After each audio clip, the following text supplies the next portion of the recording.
What is up, everybody? It's your boy Travis, aka Matsu, here today, and I am bringing you something that is extremely exciting, something that feels like it's been a very long time coming. I've put in so much hard work and effort to get to the point where I am at the moment, and it feels like it finally has paid off. So, as of this last weekend, I became the NA national champion for the Universes card game, which I'm sure you understand what all that entails, assuming you've watched my channel or you're involved in the UVS community at all. This is such a huge deal for me. I went into Nats deciding that I wanted to play a deck that nobody was going to expect, and also a deck that I knew was good, right? My motto, and I've told this to a lot of people, is I will not play a deck unless I genuinely believe that it can top an event. Because I do not think it is fun to play a deck that I do not believe I can perform with. And whether that be because I don't think the deck is very good, or the character is very good, or because I personally could not top with that style of play, because I have a very specific style of play, and the way I enjoy playing the game, as I'm sure a lot of players do. But yeah, so this, without further ado, is my Krista Lens Chaos deck profile. National champion winning. I went 7-0-2 undefeated in Swiss champed, and then I went undefeated in Top Cuts as well. So I believe my end record was 11-0-2 was my end record. Yeah. So absolutely just meteoric run.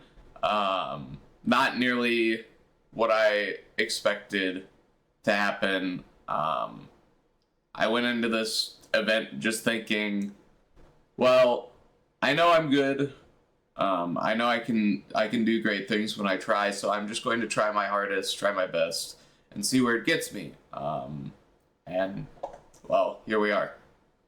Yeah. So, Crystal Lens, 6-hand size, 32 health. After you discard one or more cards, put 2 wall counters on this character. Enhance, remove 1 wall counter, gain stun 1. Enhance, remove 4 wall counters, choose 1 card in each player's discard pile, and place it on top of their deck. Once you get this character going, she does the most. I think out of any of the characters that exist in the current format, she just does the most. The issue is you kind of have to get her going, and she is a scaling character, so you have to play real honest UVS for a few turns before typically you just decide to do the thing that is actually degenerate about the character and kill your opponent with an attack string that you can only check 6s on. It is just absolutely insane. I love this character so much. She suits my playstyle. On to the actual deck itself. 4 easily excited for basic training. You guys know what these do. These have been Chaos spam staples since they've released. So we're playing 4 of both. 3 struggling. The goat card. This card plus runaway is just like Exodia against a lot of decks. It gives you a lot of tempo just by existing, because if you run away them and they keep attacking you, then you basically tell them they don't get a build either that turn, which just stalls out a game state and says you get essentially an extra turn to do whatever you wish. The one of Nedre-chan that probably should have just been another fast friendship. This card was okay though, having one way to get out of deadlock if I felt like I needed to, just because typically deadlock effects in this format are like super weak and you don't have to worry about them unless your opponent is playing a bunch of them, or like playing some of the more powerful ones. 3 fast friendship. We needed speed hate. It's on a spam. It's very good in a mimic. This card actually just smurfs on mimic, because usually they don't have face downs. especially if they have their hard asset draw. For Fearsome, this card is a +1 with potential upside. So if it's not a +1, you get 2 wall counters from it. So it says flip, loot, get 2 wall counters, which is crazy. Draw a card that you stacked, so on and so forth. And when it is just a +1, it's just flip, draw a card. It's flip, draw the card that you stacked, which is very good. Horrifying Realization. This card was okay this weekend. I didn't actually use it that much. Most of the time it was just like, oh yes, this is a way to get 2 more wall counters before I play a Wall Maria's as my first actual form of the turn. It was also good with Award the Victor, but I want to take that card out of my deck. I don't think it's actually that good, and we'll get to that later. The actual best card in the deck, don't do this. Next to Runaway, arguably. This is a spam discard outlet that Krista has been looking for so long since she released. Literally the only thing that was keeping this character from being what in my mind she is was the fact that she did not have a good discard outlet for value, and she now has that, and it's arguably one of the best ones they could have possibly given, because this card text was on a banned card, guys. This card text was literally on a banned card. The only way this card could be better for Krista and what she's trying to do is if it was actual factual stack time. It actually gave a speed, it had a deadlock enhance. That would be the only way it would get better, but this card is more than good enough. Petty Squabble. This card was absurd all weekend against everything that wasn't Mimic. Against Mimic, it got sided out. This card, when Burt players discarded their Bing Bongs and they had them in their stage because they had to build them because obviously they bricked, and these Bing Bongs are bricks when you draw them, but when you build them and then actively get punished by Petty Squabble because you decided to remove them with your character's effect after discarding them, it feels super, super nice. Just to have that, oh, I have so many cards, I'll discard, tap that, now your turn is a lot harder. Which actually did come up in my top 4 match against Mitchell, and it was very sick. And then also, this card just allows you to be so greedy. Build 5, hold 1 card in hand, go, okay, as long as you don't hard interact with my Petty Squabble, I just get to essentially draw 2 cards for free, and one of them can be a card that I stacked, so a Runaway, and that is so good for me. And then Krista also makes this card even more insane, because when you do stack and then use the both players discard 2, draw 2, you put a blank on top of your opponent's deck, and you are essentially saying, here, only one of the cards that you actually draw off of this Petty Squabble can be a real card. Number 23 Pro Hero. This card is crazy. It is a 6-check. It says that even if we empty our entire hand during our opponent's turn, we will still always have a card to review if we need one. This lets us hold our Wall Marias without having to worry about it. And it's also a speed pump for once we have 3 or more counters that is highly stackable. It's Talented Baker once we have 3 or more counters, which is crazy. Also another spammable button press for a card we'll talk about later in the deck. Long range support. This card does a lot too. It is essentially when you deal damage, get 2 wall counters, which is nuts. Could you guys imagine if Irwin said when he dealt damage, get 2 wall counters? That would be insane, right? But that's what this card does as a once per turn. Or the Victor. This card was incredibly middling the entire weekend. I almost never wanted to build it unless it was exclusively on the first turn of the game. The only times it actually came up, I think I used it twice total. In the first time I used it, it was irrelevant. I would have won the game anyways. The second time I used it was against Barlow in top 16, shoutouts, where I went, I'll play a Wall Maria's with 2 counters. I'll get a counter, draw a card, give it a speed with Easily Excited, and then Or no, I didn't give it a speed. It was just base speed. So, draw a card, give it stun. I leave exactly Horrifying Realization and award the victor up. Stun the one. Barlow's down to 3 foundations. And he goes, well, I guess if I don't check a 5, I lose the game here. And he tried to block with a struggling on an 8, checked a 3, and then the rest was history. Because I got to stack the Wall Marias and then draw it with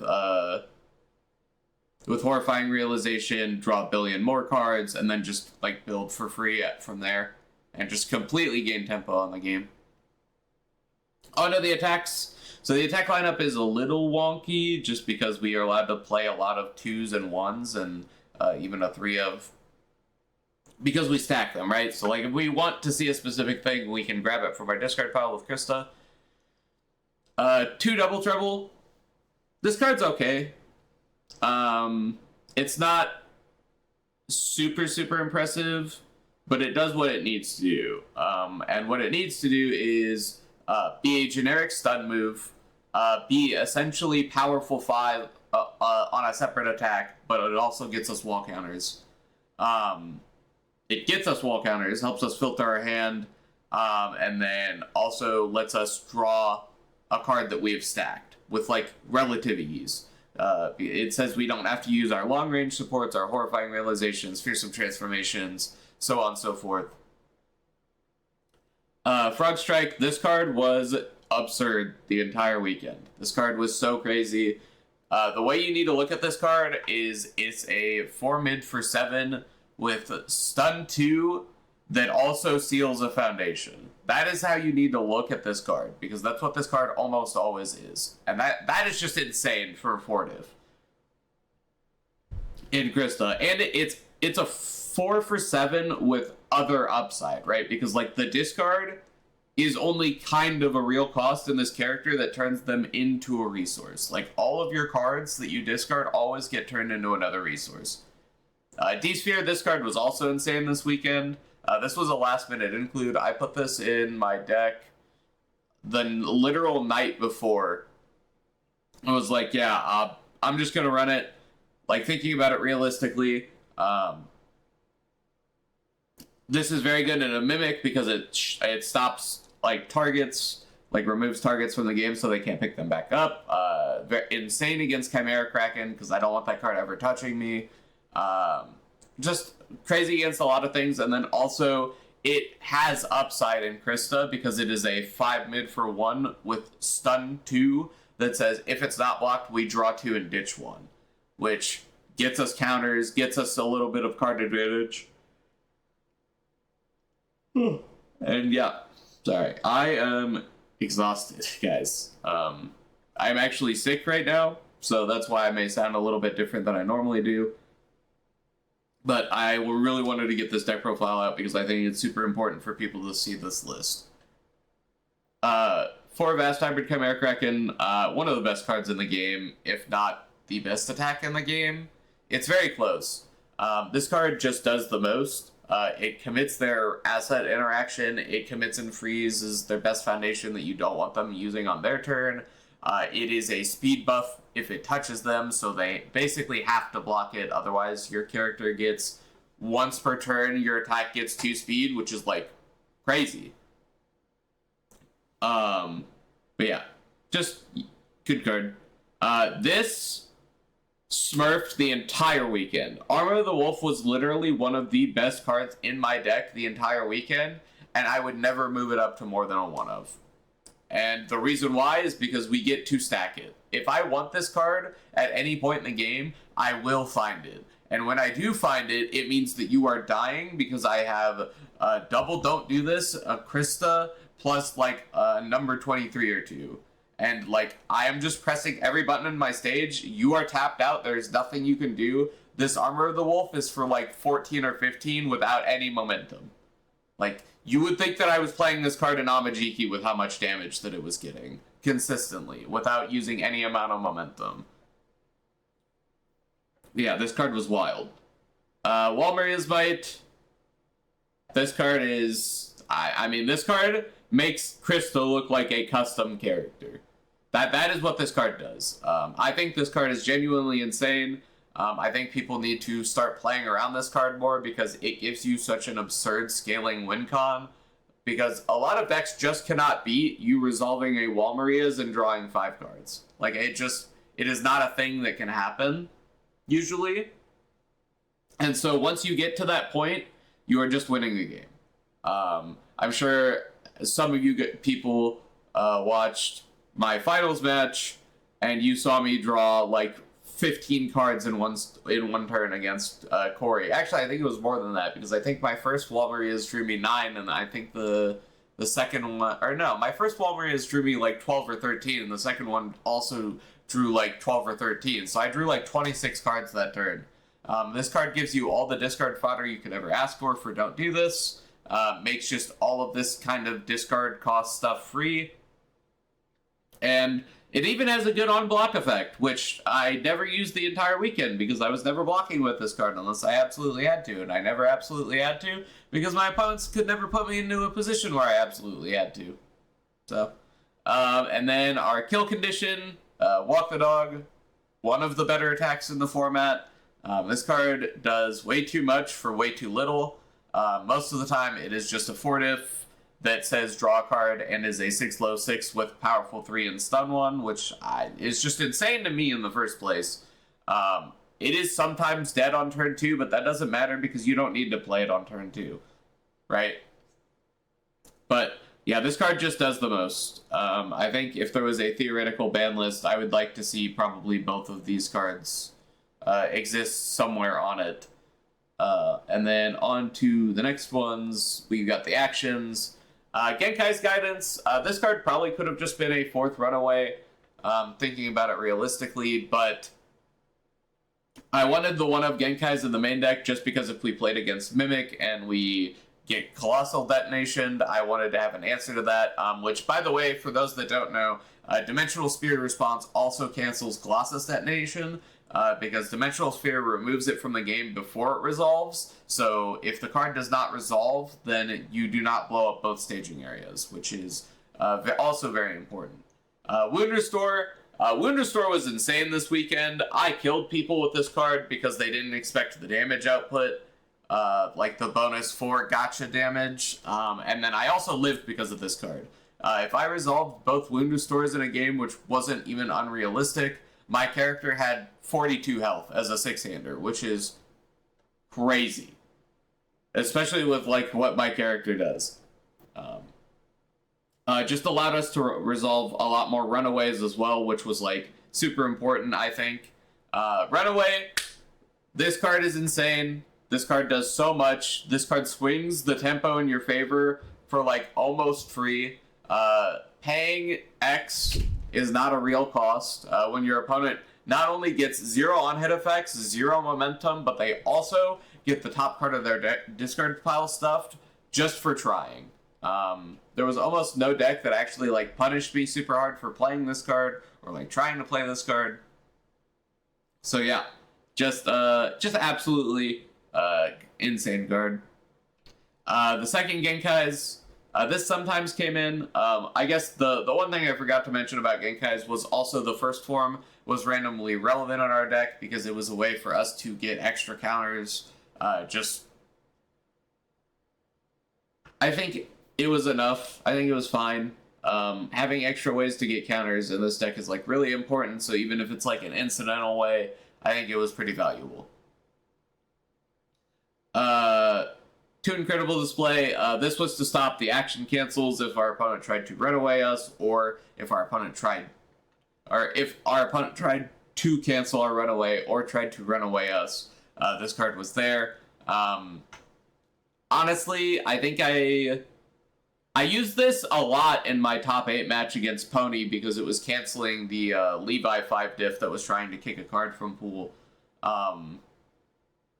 And just, it was very good for that. Disarming Glance, this card was crazy. This card was so good this weekend. Against Mitchell in top 4, this card actually smurfed the game. It was like 1v9, it wasn't even close. Just absolutely absurd card. And And then also we had some combination of cards in our deck that just said our opponent was locked out of drawing or adding cards to their hand for the rest of the turn, which in a card game is absolutely absurd. And I could definitely see this card getting some kind of errata that just says... I don't know how they would errata this card, honestly. Genuinely, I don't know how they could errata this card to make the interaction not, like, work. To where if you remove or abort the attack, it just messes up the entire turn for both players. I would like to see this card change, because I think that interaction is a little too strong, especially in our current format, where we have a lot of characters that are relying on that. D-Sphere, the other half of the combo that isn't Genkai's for Disarming Glance, and then also just have another one against the decks that it mattered against. The extra Runaway... self-explanatory. If I wanted a fourth Runaway against like an aggro deck, I brought it in. Blue Flame Torment. So this one is kind of interesting. This was actually not for what you would think that it was for. This was actually for bringing in against Mimic, and not typically as a like attack, but as like a hand trap. Using this card to like block a determined advance and then go like, hey man, if you want to keep going, there's going to be a real cost to that. And, like, I can not only stack with Krista, but I can also hack your check. And, like, you just put them in this position where it's, like, super awkward to try and resolve anything. Especially knowing that you could also be playing a Runaway at some point during the turn. But also, we needed an attack to side out Walk the Dog for against Mimic, for the most part. Because there are just a lot of times...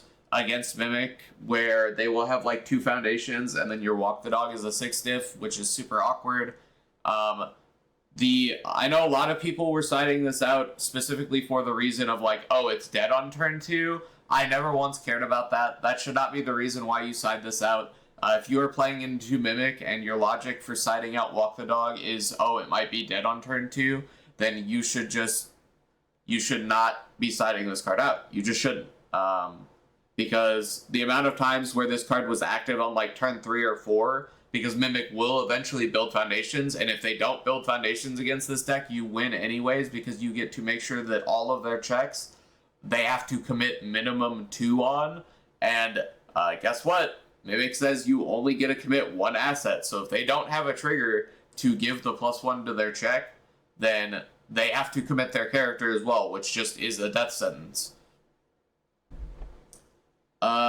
But yeah, so this was the profile.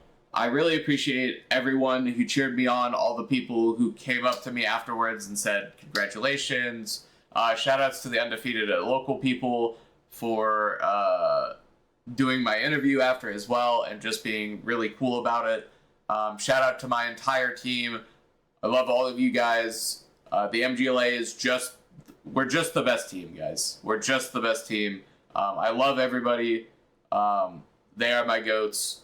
Shout outs to my wonderful, wonderful companion, Riella Vucciarelli, for just being there for me the entire weekend and like calling my shot even before I had actually won. I recant a conversation between her and one of my teammates of my teammate being like, well, if Travis wins in top 8 here, he's going to have to play against Mitchell. And then she said, you mean when he wins, right? And I'm like that's my goat. So huge shout outs to her as well. She was amazing. And yeah, just, it has been absolutely insane, Universes community. I am so tired, so exhausted from the weekend, but I am so elated at the same time. And I cannot wait to demolish Worlds as well. That is my next goal. I'm going to try and win Worlds. I mean, obviously everyone that's going to be there is going to try to win Worlds, but I'm going to push very hard and just do my best, and hopefully it works out. Anyways, thanks everybody for watching. I really appreciate it. Make sure you like, comment, share, subscribe. Go check out my Patreon where I do coaching at the $40 level. So if you want to be coached for 2 hours every month, once a month by the national champion for the Universes card game, you are more than welcome to do so. And yeah, I'll see you guys later. Have a wonderful rest of your day. This has been Matsu, signing out. What is up, Matsu Nation? Thank you for watching till the end of the video. If you enjoyed, like, comment, and subscribe. And check out all my socials and my Patreon. I hope you all have a wonderful day, and sayonara.